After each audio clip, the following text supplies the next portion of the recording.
Είσοδος του ρετυρέ, θύρο τηλεόραση, σαλόνι,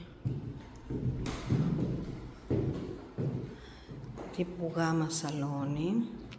Αν κάποιος θέλει το χρησιμοποιεί και σαν τρίτο δωμάτιο.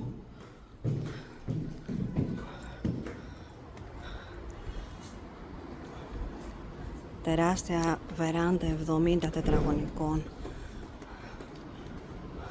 με τέντες, πέρα για πέρα, ολοκαίνουργιες τέντες,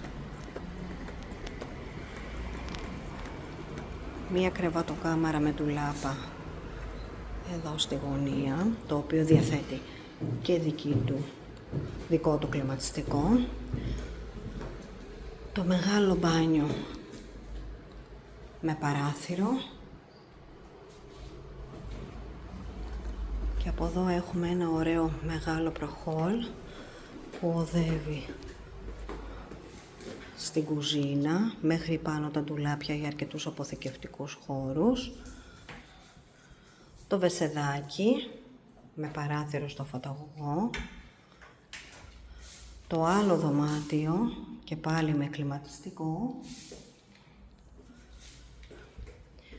και ντουλάπα αποθήκη με το κατάλληλο σημείο για το πλυσταριό που λέμε. Πλυντήριο ρούχων, έξτρα θερμοσύφωνος, αν και υπάρχει ζεστό νερό από το αέριο.